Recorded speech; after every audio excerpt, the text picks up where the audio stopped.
Sekaring Pawono langgeng sekar mayang.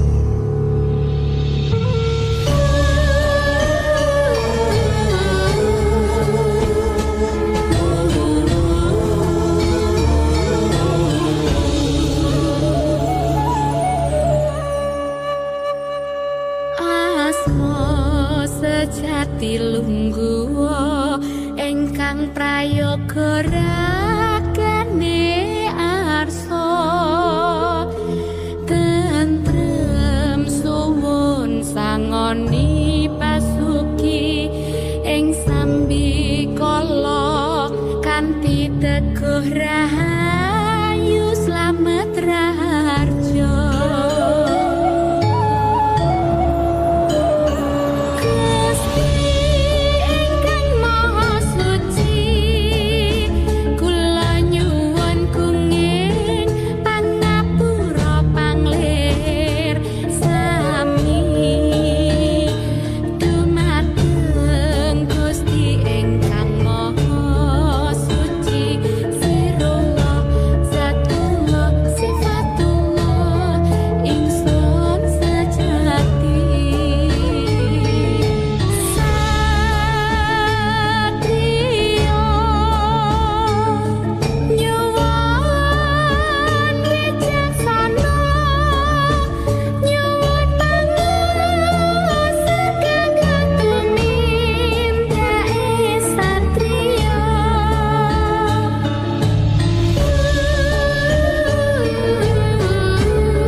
Tumindak ingkang ala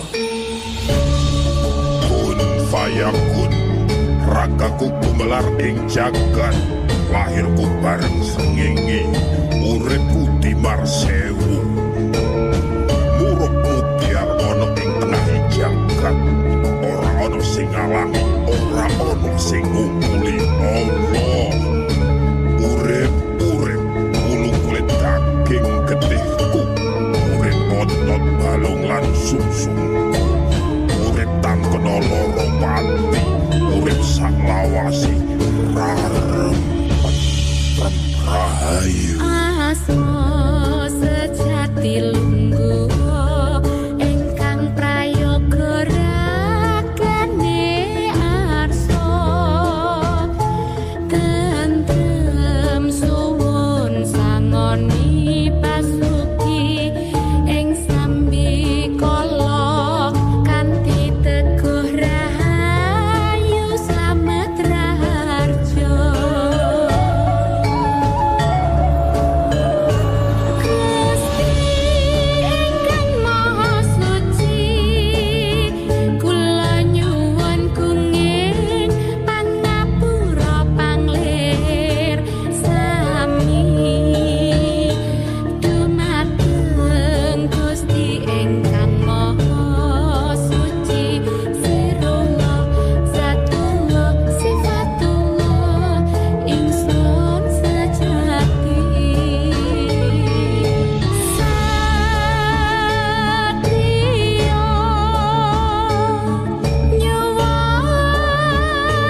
Retno tumindak ingkang ala.